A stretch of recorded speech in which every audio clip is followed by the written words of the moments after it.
आईने हिंदी के एक नए एपिसोड में आपका स्वागत है, जहां आपके लिए लेकर के आते हैं इंडियन डिफेंस की प्रमुख अपडेट्स को सबसे पहले। तो चैनल को सब्सक्राइब करना मत भूलिएगा।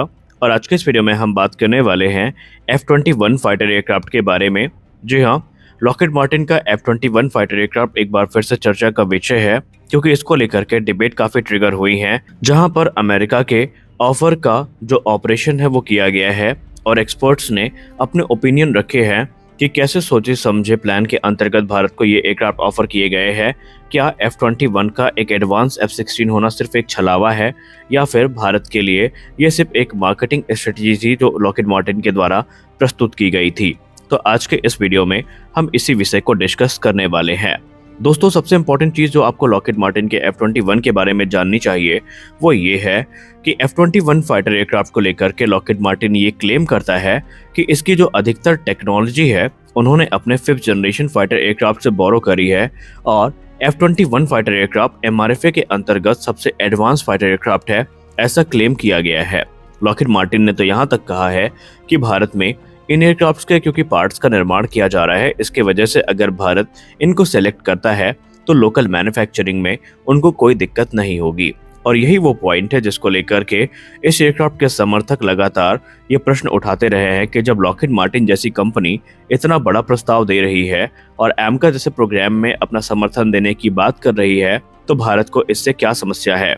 दोस्तों, F-21 की अगर हम बात करें तो सही मायने में ये एक रीडिजाइन F-16 है, जो कि कुछ मेजर मॉडिफिकेशन के साथ भारत के सामने रखा गया है। हम इसमें कोई संदेह नहीं करते कि F-21 में कई एडवांस टेक्नोलॉजीज का इस्तेमाल किया गया है, लेकिन क्या ये टेक्नोलॉजीज इतनी ज़्यादा पावरफुल है, इतनी ज़्यादा इंपॉर्टेंट है कि इसके लिए भारत एक सिंगल इंजन फाइटर एयरक्राफ्ट की तरफ जाएगा, और वो भी उस एयरक्राफ्ट की तरफ जाएगा जिसको हमारा सबसे बड़ा एडवर्सरी जो है, जो कि पाकिस्तान है, एयरक्राफ्ट को काफ़ी लंबे समय से यूज़ कर रहा है। और भारत के डिफेंस एनालिस्ट ये मानते हैं, डिफेंस एक्सपर्ट्स ये मानते हैं कि पाकिस्तान को भी इस एयरक्राफ्ट के बारे में जो जानकारी है वो काफ़ी बड़े पैमाने पर है, और उनके पायलट्स को इस एयरक्राफ्ट को ऑपरेट करने का जो अनुभव है ये भी काफ़ी ज़्यादा है। तो ऐसे में ये एयरक्राफ्ट भारत के लिए उतने सेंस नहीं बनाते।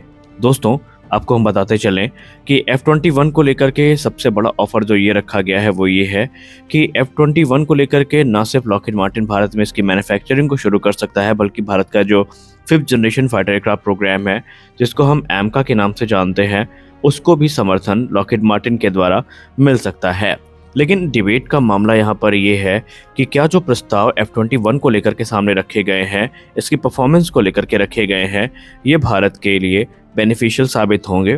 क्योंकि एक्सपर्ट्स ये मानते हैं कि F-16 ब्लॉक 52 की अगर हम बात करें तो उसकी कैपेबिलिटीज़ भी काफ़ी इन्हेंस्ड हैं, और यहाँ पर लॉकहीड मार्टिन ने जो F-21 सामने रखा है, जिसको लेकर के वो दावा करते हैं कि F-22 रैप्टर और F-35 लाइटनिंग 2 से टेक्नोलॉजी को किया गया है बोरो। लेकिन यहाँ पर मेन बात ये होगी कि क्या ये टेक्नोलॉजीज भारत को मिलेंगी, क्या इनका एक्सेस भारत के सामने होगा। क्योंकि सबसे बड़ी चीज़ जो F-21 को लेकर के सेलिंग पॉइंट में रखी गई है वो है इसका रेडार सिस्टम, जो कि APG-83 है। ये एक active electronically scan array radar है, और इसको लेकर के ये कहा जाता है कि ये लॉन्ग रेंज में जो टारगेट डिटेक्शन और ट्रैकिंग कैपेबिलिटी है उसके साथ ये आता है। लेकिन सबसे बड़ा क्वेश्चन यहाँ पर ये है कि क्या लॉकहीड मार्टिन के द्वारा इस रेडार सिस्टम के जो सोर्स कोड है ये भारत को दिए जाएंगे, ताकि भारत अपने इंडियन वेपन सिस्टम को इंटीग्रेट कर सके। क्योंकि हम सब अच्छे से जानते हैं कि जो भी एयरक्राफ्ट MRFA के अंतर्गत खरीदे जाएंगे उनमें इंडियन मेड वेपन सिस्टम का इंटीग्रेशन कंपलसरी है, उसमें किसी प्रकार का इफ या बट भारत के द्वारा नहीं सुना जाएगा। और हम यह सब ये भी जानते हैं कि अमेरिका इस मामले में काफ़ी बदनाम है कि वो अपने जो सिस्टम है, अपने जो एयरक्राफ्ट है, उसमें मॉडिफिकेशन या बदलाव करने की अनुमति नहीं देता। तो क्या अमेरिका के द्वारा ये इंश्योर किया जाएगा कि वो इस रेडार सिस्टम के सोर्स कोड को उपलब्ध करवाएंगे भारत को? तो ये भी एक संशय का विषय बना हुआ है। इसके अलावा सबसे बड़ी हाइप जो क्रिएट की गई है वो है ट्रिपल मिसाइल लॉन्चर एडॉप्टर का। यहाँ पर यह कहा गया है कि एक ही पायलट में 3 मिसाइल्स को कैरी कर सकेगा, और डिफेंस एनालिस्ट ये मानते हैं कि यहाँ पर टैक्टिकल एडवांटेज तो नहीं संदेह होगा, लेकिन फिर भी इससे एयरक्राफ्ट की जो ओवरऑल इफेक्टिवनेस है एक्चुअल कॉम्बैट सिचुएशन में ये काफ़ी प्रभावित होगी।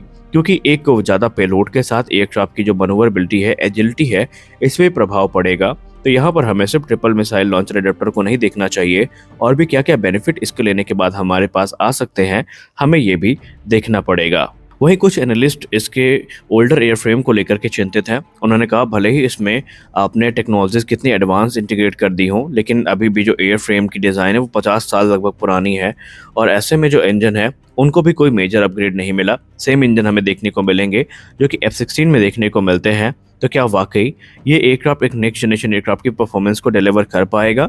क्योंकि यहाँ पर नए पेंट को लगा देने से, डिज़ाइन में माइनर मॉडिफिकेशन कर देने से आप ये नहीं कह सकते कि इस एयरक्राफ्ट की जो कैपेबिलिटीज़ है वो पूरी तरीके से बदल जाएंगी। और भारत ये सब समझता है, भारत कोई नादान देश नहीं है। अब सबसे बड़ा सवाल यह है F-21 की कंपैटिबिलिटी भारत के साथ। जी हाँ, भारत अपने इंडिजिनस डिफेंस मैन्युफैक्चरिंग को इन्हांस करना चाहता है, तो क्या इस गोल के साथ ये एयरक्राफ्ट कंपैटिबल होंगे? क्योंकि MRCA की बात करें तो वहाँ पर पहले भी ये एयरक्राफ्ट टेक्निकल राउंड को पार नहीं कर पाए थे और यहाँ पर अब मेक इन इंडिया इनिशिएटिव को कंपलसरी किया गया है। तो critical transfer of technology, production capabilities, production line, क्या ये सारी चीज़ें F-21 की भारत में शिफ्ट की जाएंगी? ये भी एक बड़ा प्रश्न है, क्योंकि लॉकहीड मार्टिन अभी तक इसको लेकर के काफ़ी हिचकिचा रहा है और उन्होंने खुलकर कोई भी जवाब नहीं दिया है। तो इसलिए एक्सपर्ट्स ये मानते हैं कि F-21 का जीतना लगभग मुश्किल ही है, क्योंकि इस समय भारत पहली बात तो सिंगल इंजन फाइटर एयरक्राफ्ट को लेकर के बिल्कुल भी इंटरेस्टेड नहीं है, फिर चाहे वो F-21 हो, चाहे वो साब ग्रिपेन हो। और अगर भारत हो भी जाता है तो पहले भारत अमेरिका से इन सारी चीज़ों का आश्वासन चाहेगा, क्योंकि अमेरिका का ट्रैक रिकॉर्ड इन सब मामलों में काफ़ी गंदा है और भारत ये कभी भी नहीं चाहेगा कि इन फाइटर्स को लेने के बाद भारत को मिन्नतें करनी पड़े अपने इंडिजिनस वेपन सिस्टम को इंटीग्रेट करवाने की। हाँ, एक बात और थी कि अगर अमेरिका भविष्य में भारत को 5th जनरेशन फाइटर एयरक्राफ्ट जैसे कि F-35 लाइटनिंग 2 हो गया, इनका प्रस्ताव कभी देता है तो भारत इसको कंसीडर कर सकता है, ऐसा एक्सपर्ट्स मानते हैं। लेकिन single engine fighter aircraft F-21 जैसे जो एयरक्राफ्ट है इनको भारत लेगा, इनके चांसेस थोड़े कम लगते हैं। लेकिन फिर भी ये भारत की वायुसेना डिसाइड करेगी कि उनको कौन सा फाइटर एयरक्राफ्ट चाहिए। अगर हम मौजूदा सिनेरियो जो कि इंडियन एयरफोर्स के अंदर चल रहे हैं और जो ऑफिशियल सोर्सेज से बात करने पर चीज़ें पता चल रही हैं, उसमें यही है कि अब राफेल का नाम पुकारा जाना महज एक औपचारिकता ही है। किसी भी क्षण जो इलेक्शन के बाद MRFA को लेकर के हमें बड़ी अपडेट सुनने को मिल सकती है। इलेक्शन से पहले और इलेक्शन के रिजल्ट आने से पहले आपको कोई मेजर अपडेट MRFA के बारे में सुनने को नहीं मिलेगी, ऐसा सोर्सेज के द्वारा कहा गया है। और सोर्सेज ने यह भी कहा है कि बैकग्राउंड में MRFA को लेकर के जो वर्क है ये काफ़ी रफ्तार के साथ बढ़ा है, काफ़ी तेज़ी देखी गई है और हमें कोई आश्चर्य नहीं होगा अगर आने वाले कुछ महीनों में MRFA को लेकर के कुछ बड़ी रिपोर्ट हमारे सामने रख दी जाएं। तो आपको क्या लगता है, भारत को क्या सिंगल इंजन फाइटर एयरक्राफ्ट जैसे कि F-21 है, इनके तरफ जो एक कह सकते हैं रिस्क है वो लेना चाहिए, या भारत को अपने राफेल की फ्लीट को ही इन्हांस करना चाहिए? आप अपनी राय कमेंट सेक्शन में दे सकते हैं। तो आज के इस वीडियो में बस इतना ही, मिलते हैं अगले वीडियो में कुछ और अपडेट्स के साथ। तब तक के लिए जय हिंद।